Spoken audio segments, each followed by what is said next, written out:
ကျွန်တော်မျိုးလေး YouTube channel ကနေအားလုံးပဲမင်္ဂလာပါကျွန်တော်မျိုးလေး YouTube channel ကို like and subscribe လုပ်သွားပေးပါဦးအသစ်တွေနဲ့တွေ့အောင်ဘေးက notification လေးလည်းနှိပ်ပေးတော့အောင်ပေါ့နော်ဟိုမနေ့ကတော့ကျွန်တော်၄ဝက်ခံမှန်းသုံးသက်ပေးလိုက်တာဟို၃ဘွဲရသွားတယ်ဒီတပွဲကတော့ကြွသွားတယ်ပေါ့နော်ဗျံပွဲကြွသွားတယ်ပေါ့နော်အမှန်မှကျွန်တော်အဲ့ပွဲကိုကျွန်တော်က6ဖို့မဲ့ပဲခံမှန်းလာတော့ပေါ့နော်ဒါပေမဲ့တပွဲကတော့ရှုံးသွားတယ်ဘယ်လိုပဲဖြစ်ဖြစ်ပါဟိုရှုံးတာပါပဲဒီ၄ဝက်ခံမှန်းပေးတာဟို၃ဘွဲအပေါင်းပြတယ်ပြောမှဆိုတော့နှစ်ပွဲနိုင်တာပေါ့ဗျာတပွဲတော့ဘယ်လာပဲခြေလိုက်ပြီဆိုလို့ကျွန်တော်တို့ဟိုအရှုံးမများဘူးလို့ပဲကျွန်တော်ပြောချင်တာပေါ့နော်အဲ့တော့ခုကကျွန်တော်မေတ္တာရက်ခံနေတာကျွန်တော်ပေးတဲ့ပွဲတွေကျွန်တော်မောင်းတွေတွဲပေးမယ်တွဲဆိုတော့ဒါကျွန်တော်ကခံမှန်းပေးတာတုံးသက်ပေးတာဟိုအပိုင်မာလို့ကျွန်တော်မပြောဘူးအဲ့ကြောင့်မို့လို့ကျွန်တော်မန်မာကြီးမခေါ်လို့ရလားမရဘူးလားဆိုကျွန်တော်ရတာကိုခေါ်လို့ဘာမှမဖြစ်ဘူးညီကူတို့ပြောပြသလိုပဲကျွန်တော်ခိုင်းပြောကြတယ်ဘာလို့ခေါ်ဟိုလွဲသွားတော့ဝတ်ထပ်ပြီးလေဘာမှမဖြစ်ဘူးနှစ်ခါတော့မလွဲနိုင်ဘူးညီကူဘယ်လိုပဲဖြစ်ဖြစ်ပါကျွန်တော်ဒီကပြောချင်တဲ့ယူရချက်တော့ကျွန်တော်မမကြီးမခေါ်ဘူးအပိုင်ဝဲမပေးဘူးအခုကျွန်တော်ခံမသုံးသက်ပေးရတော့မှညီကူအကြိုက်နဲ့ထပ်တူကြမှာလောင်းလို့မပြောဘူးညီကူတို့ကြိုက်တော်အတုံးပြတငယ်ချင်းနဲ့လက်ဖေးဝဲလက်ဖေးဘိုးပဲလောင်းနော်ဟိုဘီယာတဝိုင်းကြီးပဲလောင်းဘလို့ပဲဆော့ဘလို့ပဲဆော့စကားကျွန်တော်ကတော့ဟိုခံမသုံးသက်ပေးရပါတော့ကျွန်တော်ပိုင်ပါတယ်မာပါတယ်လို့ကျွန်တော်မပြောဘူးဒါပေမဲ့ကျွန်တော်ဘယ်အသေးကနိုင်ကြီးရှိတယ်ဘလို့ကြီးကဖြစ်နိုင်တယ်ဘလို့ပေါက်ကြီးကဖြစ်နိုင်တယ်ဘလို့ပေါက်ကြီးကမဖြစ်နိုင်ဘူးဆိုတာကိုကျွန်တော်ခံမသုံးသက်ပေးတာပေါ့နော်အဲ့ဒါလေးတခုတော့ကျွန်တော်ပြတာရက်ခံတော်ကြကျွန်တော်ပေးလိုက်လို့ဟိုညီကိုတို့ဆုံးရှုံးနေတာမှုညာဝါမအောင်လို့ကျွန်တော်ကမလိုလားဘူးညီကိုတို့ကျွန်တော်အကြိုက်နဲ့ညီကိုတို့ရဲ့အကြိုက်နဲ့တစ်ထပ်တည်းကြမှာညီကိုတို့အဆင်ပြေသလိုအသုံးပြုလို့ရတယ်ပေါ့နော်ကျွန်တော်ဒါလေးကိုကြိုပြီးမေတ္တာရက်ခံတာဟိုပြောလို့ပြောရသေးကျွန်တော်ပြောတာညီကိုတို့စိတ်ဆိုးမှလည်းစိုးရင်ရသေးတယ်နော်ကျွန်တော်ဟိုတယောက်ဗျာဟိုအမြင်ချင်းနဲ့တူကျင်တယ်ပေါ့ဗျာညီကိုတို့မြင်တယ်ကျွန်တော်မြင်တယ်အဲ့လိုပဲတူကျင်ဟိုကွဲလဲရတယ်ပါမဖြစ်စေချင်အဲ့ဒါကိုကြိုပြောတာဟိုဒီနေ့ပွဲကတော့ကျွန်တော်ချန်ပီယံလိခြေစစ်ပွဲရှိတယ်ယူပါလိခြေစစ်ပွဲရှိတယ်ယူပါကွန်ဖလက်ခြေစစ်ပွဲတွေရှိတယ်ပေါ့နော်အဲ့ခြေစစ်ပွဲတွေကိုကျွန်တော်ခံမှန်းသုံးသပ်ပေးမယ်ပွဲတွေကတော့အများကြီးပဲပွဲတွေက15ပွဲ16ပွဲလောက်ရှိတယ်အဲ့ရှိတဲ့ထဲမှာကျွန်တော်က6ပွဲပဲထုတ်ထားတာပေါ့နော်ကျန်တဲ့ပွဲတွေကကျွန်တော်အဆင်မပြေလို့ဟို50ဖြစ်နေတယ်ကြီးတွေကခံမှန်းရတာနည်းနည်းကတိကောက်လေးဖြစ်နေဟိုအဓိကပြောချင်တာတော့လွဲချော်သွားမှာဆိုဟိုအများဆုံးမလွဲအောင်လို့ကျွန်တော်ဒီပွဲကိုကျွန်တော်သိချပြီးတော့ဆုံးဖြတ်ပေးတာပေါ့နော်ရွေးချယ်ပေးတာအဲ့လိုကျွန်တော်စပြီးပြောရမယ်အစပြီးမပြောခင်ဘူးကျွန်တော်ဒီအသင်းနှစ်သင်းတွေကိုကျွန်တော်သိတဲ့အသင်းတော့ကျွန်တော်ပြောပေးမယ်မသိတဲ့အသင်းကတော့ကျွန်တော်မပြောဘူးဆိုတာအသင်းတွေခေါ်လာထောက်နေလို့အဆင်မပြေလို့ပေါ့နော်ညီကိုအဲ့လေးတော့တိတ်တိခံပြီးပေါ့အရင်တော့ဘာပွဲတော်တယ်6ပွဲကိုကျွန်တော်အရင်ရုပ်ပြပေးမယ်ပေါ့နော် CSK ဆိုဗီယာတပွဲရှိမယ်ပြီးတော့ POK နဲ့အနာလက်တပွဲရှိမယ်ပြီးလို့ရှိရင်တွန်းတပွဲရှိမယ်ဘရဖီကာနဲ့မီလိုတီယန်ပွဲတပွဲရှိမယ်ပြီးလို့ရှိရင်7နဲ့ပါပိုးနဲ့တပွဲရှိမယ်ပြီးလို့ရှိရင်လက်ဘိုဇင်တပွဲရှိတယ်ပေါ့နော်အဲ့ပွဲကိုကျွန်တော်ပေါက်ကြီးတော့ပြပေးမယ်ဘယ်ဘက်ကနေရမလဲကျွန်တော်ကြိုက်တဲ့အကြိုက်ပြီးကျွန်တော်9အောက်လေးကျွန်တော်ခံမှန်းသုံးသပ်ပေးမယ်ပေါ့နော်ပြီးလို့ရှိရင်အဲ့6ပွဲကိုညီကိုတို့ဟိုမောင်းတွဲပုံတွဲနည်းလေးကျွန်တော်ပြောပြပေးမှာပေါ့နော်ဒါကျွန်တော်ကဟိုလောင်းမှုပြောတာတော့မဟုတ်ဘူးအဲ့မောင်းတွေဘယ်လိုတွဲရလဲဆိုတော့ဘယ်လိုစော့စကားလဲဆိုတော့ကျွန်တော်တော့သိတာပေါ့နော်ဟိုကျွန်တော်ကိုယ်တိုင်လောင်းတော့ဟိုတိတ်တော့မလုပ်ပါဘူးနော်ကျွန်တော်အပြင်းအပြေတော့ပဲကျွန်တော်ဟိုအသုံးပြုတာပေါ့တေချာပိုင်မိနိုင်ပြီဆိုတော့မှပဲကျွန်တော်ဟိုအရှုံးတော့မရှိခဲ့ဘူးပြလုပ်ခဲ့ကာလာတစ်ခုချောင်းဒါလောင်းမှုအားပေးရမှာဘူးကျွန်တော်ဟိုအသုံးပြုပုံပြုနေညီကိုတို့ပြောပြတာပေါ့နော်အဲ့တော့ကျွန်တော်စပြီးပြောလိုက်ရအောင်ဒီရင်တို့ပြောမှာတွန်းပေါ့နော်တွန်းက body ကြီးကိုဘယ်လိုပေးရလဲဆိုတော့တစ်လုံးတွေးလို့ရှိရင်တွန်းက35ပြအရှုံးတွန်းကပေးရတာကိုပေါင်းကြီးကိုကြည့်မယ်ဆိုရင်3လုံးသွင်းကြား30ရှုံးပေါ့နော်ကျွန်တော်တွန်းကိုခံမှန်းမိရတော့မြင်မိရတော့သူဒိုင်နမိုစာကိုရနဲ့တပွဲကန်လာခဲ့ပြီးသွားအဲ့ဒါချန်ပီယံလိခြေစစ်ပွဲအိမ်ကိုအဝေးကိုကန်တာတွန်းကမညံ့ဘူး1-1တပွဲကန်တယ်3-1တပွဲကန်သူဒီလူရအားချင်းမမျှလို့လားအသင်းပုံရိပ်ချင်းတွန်းနဲ့ဒိုင်နမိုစာကိုရနဲ့ဒီကိုဒိုင်နမိုစာကိုရကလူတိုင်းသိဒီတွန်းကိုလူတိုင်းသိချင်မှသိအဲ့လိုပုံရိပ်တွေလည်းကွာပြိတ္တအားပေးမှုတွေလည်းကွာဒါပေမဲ့အဲ့လိုအနေထားတစ်ခုမှာတော့သူကောင်းမွန်သူကန်လာတော့ဘောနော်မညံ့ဘူးသူအဲ့ပွဲမှာလှုပ်ချင်တိုင်းလုံးလုံးမဖြစ်ခဲ့တဲ့ဟာ ကျွန်တော်ဒီပွဲမှာပေါက်ပွဲမယ်လို့ကျွန်တော်ထင်ပြီးအဲ့လိုပြောလို့ညီကိုတို့ကတုံးဟိုကြိုက်လာပြီးတော့ကျွန်တော်တုံးလည်းသိမိကြိုက်ကျွန်တော်ကမြင်မိတာဒီပွဲကိုတုံးရလေတကိုးထက်တော့မပူကျွန်တော်ကဟိုပူရင်လည်းပူသွားမှာပေါ့နော်ကျွန်တော်ကတော့ဟိုတကိုးတော့ပဲကျွန်တော်မြင်မိတယ်တုံးမဖြစ်မနေဗျာကျွန်တော်ပြောချင်တယ်ဒီကရွေချက်ကတုံးတကိုးတော့ရတကိုးထက်များမများတော့ကျွန်တော်မသိဘူးတကိုးကတော့ကျွန်တော်အာမခံတယ်နော်အဲ့ဒါဒီဟိုတစ်ဖက်အသင်းကိုလည်းတစ်ဖက်အသင်းကဒါအိမ်ညံ့နေတာမျိုးလေ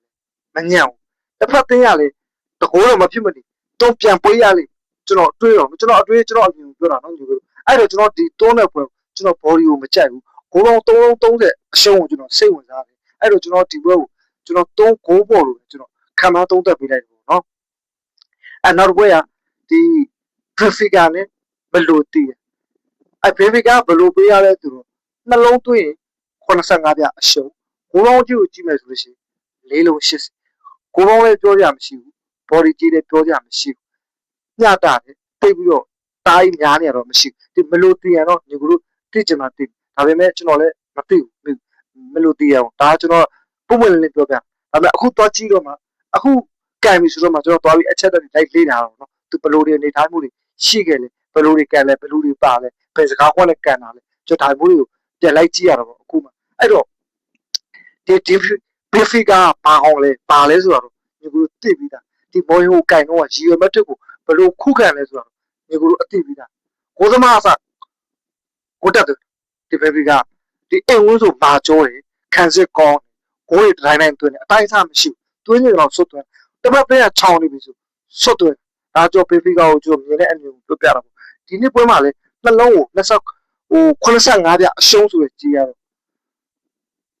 အနိုင်ဆုံးမသွင်းဆိုBenficaနှလုံးတော့သွင်းလို့အများဆုံး3လုံးကျွန်တော်4လုံးကြီးတော့မမြင်မိဘူးကျွန်တော်မမြင်မိရတော့နော်သွင်းတယ်သွင်းဒီကူတော့ဂိုးပေါ်ရိုက်ချင်တယ်ဆိုဂိုးပေါ်က4လုံး80ဖြစ်နေလို့ကျွန်တော်ကဂိုးပေါ်ကိုယ့်အောက်ကိုကျွန်တော်မကြိုက်တာပေါ့နော်အမှန်မှဆိုဒီသူက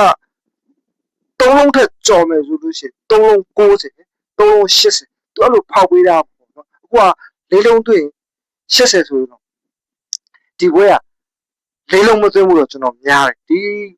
မလိုတီးရတလုံးထဲမှာကဒီကိုးပေါ်ပေါ်တိုင်းတော့ပေါ်ရင်လည်းအများဆုံးပေါ်ခြင်းအဖြစ်တစ်ဖက်သေးပဲပေါ်ဖို့ကများတယ်Benficaဂိုးပြတ်တွင်းပြီးတော့Benficaပဲဂိုးပေါ်ဖို့များတယ်ပေါ့နော်အဲ့တော့ကျွန်တော်ဂိုးပေါ်မမျှော်လင့်တော့ဘူးတေချာတဲ့ body တစ်ပွဲပဲကျွန်တော်ကြိုက်တယ်ပေါ့နော်အဲ့တော့ကျွန်တော်Benficaကိုရွေးချက်ပြီးမယ်Benfica body ပေါ့နော်အဲ့ဆိုနောက်တစ်ပွဲကဒီ7နဲ့ပါဖို့တယ်အဲ့ဒီပွဲ7ကဘယ်လိုပေးရလဲဆိုတလုံးသွင်းပြား20ရှုံးပေါ့နော်အဲ့ဒီပွဲကဒီ7လည်းမကောင်းလားပြီးတော့ကောင်းတယ်7ကဒီပါဖို့ကညီတို့မသိဘူးလားမေးတော့လေလူတော်များပါဖို့ကိုသိဒါပေမဲ့ဘယ်သူတွေပါတယ်ဘယ်လိုစကားခွက်လဲစကားလဲဆိုတော့ကျွန်တော်တို့သိမသိဘူးနည်းနည်းတော့အလှမ်းဝေးဒါကကျွန်တော်အရှိတိုင်းပြောပြတာနော်ဒီတလုံးသွင်းပြား20ရတော့ကျွန်တော်အရှင်းဆုံးပြောကျွန်တော်ဒီဘွဲကိုကျွန်တော်မကြိုက်ဘူးဘော်ဒီဘွဲကိုကျွန်တော်မကြိုက်ဘူးကိုပေါင်းကြည့်မယ်ဆိုလို့ရှိရင်သူက3လုံးသွင်း25ပြားအစားပေါ့နော်အဲ့ဘွဲကိုကျွန်တော်အချက်လက်တွေကျွန်တော်မပြောတော့ဘူးအဲ့ဘွဲကိုကျွန်တော်6ဘော်ကျွန်တော်ခံမှန်းသုံးသပ်ပေးလိုက်တယ်ပြီးလို့ရှိရင် CSK ဆိုဖီယာသူကမကာဘီဘဲပင်အတင်းနာမည်နော်ကျွန်တော်ခေါ်တာမှားရင်လည်းမှားမယ်ပေါ့နော်ကျွန်တော်အဲ့ဒီကျွန်တော်တိတ်မခေါ်တတ်လို့အဲ့တော့ကျွန်တော် CSK ဆိုဖီယာဟိုဘက်အသင်းကဘယ်လိုပေးရလဲဆို CSK ဆိုဖီယာကိုပြန်ပြီးတော့ပေးရတာသူက level ကိုပြား80အရှုံးပေးရတယ်ကိုပေါင်းကြီးကိုကြည့်မယ်ဆိုလို့ရှိရင်နှလုံး65ပြအရှုံးပေါ့နော်အဲ့ပွဲတော့ तू ကနှလုံး65ပြဆိုရင်နှလုံးသွင်းပါဗျာတစ်ဖက်ကိုတကိုးသွင်းပါ65ပြပဲရှုံးပါလေကျွန်တော်တို့40ပြန်ရမယ်ဗျ65ပြတော့ရှုံးသွားအဲ့ဒါကြောင့်သူကတော့ဂိုးပေါ်ဘက်ကိုတုံးဆိုတော့အပြည့်ရပြီအပြည့်နီးပါးရအဲ့ဒါကြောင့်သူကဟိုဂိုးပေါ်ဘက်ကိုဆွဲခေါ်ရတာပေါ့နော်ဒီပေါက်ကြီးအပြင်ရဆို CSK ဆိုဖီယာဒါပေမဲ့သူတို့ကံဝန်ကန်ပြီးတော့ကြည့်လိုက်တော့ဂိုးအောက်ထားတာလည်းများတယ်ဒီဂိုးပေါင်းကြီးကိုလေကျွန်တော်ကြိုက်တယ်ပေါ့နော်အဲ့တော့ကျွန်တော်ဒီ CSK ဆိုဖီယာကိုကျွန်တော်6ရောက်ပဲရွေးချယ်ပေးလိုက်မယ်ပေါ့နော်အဲ့တော့3ပွဲပဲကျွန်တော်အချက်တွေရှင်းပြမယ်ကျန်တဲ့ပွဲတွေပဲကျွန်တော်ဒီတိုင်းပဲဘက်ဘက်ကနေလို့ကျွန်တော်ပြောပြလိုက်ပါပေါ့နော်အဲ့ဆိုနောက်တစ်ပွဲကဘာပို့ရှိမလဲဆိုတော့အဲ့ဆိုညီကိုဟိုနောက်တစ်ပွဲရှိသေးတယ်လက်ပိုဆယ်နဲ့ပေါ့နော်လက်ပိုဆယ်ကနှလုံးသွင်းပြား20အရှုံးပေါ့နော် ဘာကြောင့်ပေးရလို့ကျွန်တော်မသိဘူးဒီ level 0ကိုကျွန်တော်ကြားတော့မကြားဘူးပေါ့နော်ဟိုဘက်ကတင် club fit ပေါ့နော်အသင်းနာမည် club fit ဒါပေမဲ့အဲ့ဘက်အသင်းကိုလည်းကျွန်တော်မသိဘူးဒါပေမဲ့ကျွန်တော်ပြန်ကြည့်တဲ့ခါကျတော့ဒီနှစ်သင်းလုံးကိုကျွန်တော်ပြန်ကြည့်တာအဝေးကွဲလာကစကားမဲ့လူရတော့မှနည်းနည်းလေးခြေစမ်းနည်းနည်းလေးပို့ဆွားနေလို့ကျွန်တော်ပြောမိတယ်မြင်မိတယ်ပေါ့နော်အဲ့တော့ဒီ level 0ကနှလုံးသွင်းပြား20အရှုံးအောင်ဒီကူတို့များတော့အကြည့်တယ်ကိုပေါင်းကြီးကိုကြည့်မယ်ဆိုလို့ရှိရင်နော်သုံးလုံး65ပြအရှုံးကိုတော့ပေါ်သွားနိုင်တယ်ပေါ့နော်ဒီပွဲဒါပေမဲ့ဒီပွဲကိုကျွန်တော်ဘိုးဘို့ကျွန်တော်မကြိုက်ဘူးပေကြတဲ့ပွဲကိုပဲကျွန်တော်အများဆုံးပြသူသွင်းအောင် level 0နှလုံးမရနှလုံးတော့ပုံမရအဲ့တော့ကျွန်တော်ကပြား20စားပြစ်ပြီရှုပ်လို့အဲ့တော့ကျွန်တော်ဒီအဝေးခွင့်ဝင်ကျွန်တော်ကြိုက်တယ်ပေါ့နော်အဲ့ဒါကျွန်တော်6ပွဲပြုတ်သွားပြီပေါ့နော်အဲ့ဆိုရင်ကျွန်တော်ဘာပွဲတွေပေးခဲ့လဲဆိုတော့ကျွန်တော်အစနေပြန်ပြောပေးမယ်ပေါ့နော်3 goal ပေါ်ပြီးလို့ရှိရင်7 goal ပေါ်ပြီးလို့ရှိရင်analog goal ပေါ်ဆက်စကဆူပြီးgoal အောင်ပြီးလို့ရှိရင်လက်ပိုးစဲအဝေးခွင့်ပေါ်ပြီးလို့ရှိရင်ဘယ်ဖီကပေါ်ပြီးပေါ့နော်အဲ့ဒါ6ပွဲပြုတ်သွားပြီပေါ့နော်ကျွန်တော်မောင်းဘယ်လိုတွဲရမလဲဆိုတော့ညီကိုတို့ကိုကျွန်တော်မတွဲပြတော့ဘူးဆိုတာညီကိုတို့ရှုပ်နေပါဆိုလို့ကျွန်တော်ဒီပွဲမှာ6ပွဲကျွန်တော်ခံမသုံးသက်ပေးတာအဲ့6ပွဲနဲ့ညီကိုတို့အပြင်မှာကြိုက်နေတတ်တဲ့ပွဲတွေရှိတယ်ပေါ့နော်ညီကိုတို့အဆင်ပြေတဲ့ပွဲတွေကပ်ပြီးတော့အသုံးပြုလို့ရတယ်ပေါ့နော်ကြားဒီလိုဒါမှမဟုတ်ကျွန်တော်ပေးတဲ့6ပွဲကိုပဲညီကိုတို့တွဲလို့ရတယ်ပေါ့နော်4ပွဲတစ်ကပ်5ပွဲတစ်ပွဲ3ပွဲတစ်ပွဲအဲ့လိုအဆင်ပြေလို့တွဲလို့ရတယ်ပေါ့နော်နောက်တစ်ခုကညီကိုတို့လုံနေတဲ့အမှားတစ်ခုရှိတယ်အဲ့ကောင်တွေဖင်တပြန်ခေါ်ပြန်ရိုက်တာပြီးတော့တစ်ဖက်ကဂိုးပေါ်ရိုက်တာဒီတစ်ဖက်ကဂိုးရိုက်တာညီကိုတို့အဲ့လိုတွေမလုပ်နဲ့ညီကိုတို့အဲ့လိုလုပ်လို့တော့ကျွန်တော်ပြောချင်တာညီကိုတို့ဖင်ပြောင်သွားတာပဲအဖက်တင်ဘာမှ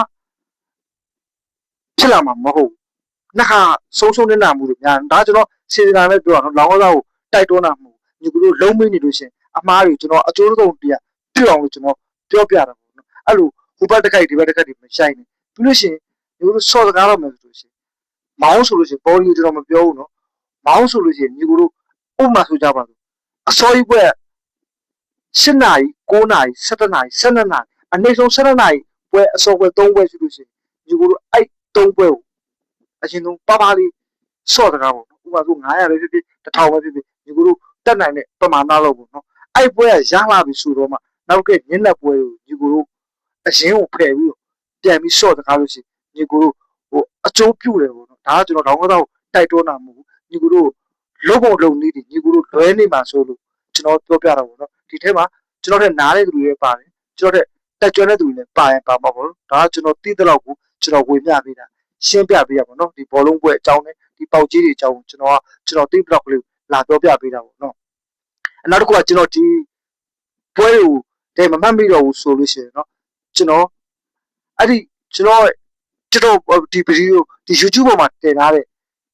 ဒီမျက်နှာဖုံးပါပေါ့နော်ကျွန်တော်အဲ့ပွဲတွေကိုကျွန်တော်ရေးပေးရတယ်ပေါ့နော်ညီကိုတို့အဆင်ပြေမယ်ဆိုလို့ရှိရင်ညီကိုကြိုက်တယ်လို့အသုံးပြုနိုင်တယ်ပေါ့နော်ကျွန်တော် channel ကိုလည်း like and subscribe လုပ်ပေးသွားပါဦးနော်အားလုံးကျေးဇူးတင်ပါ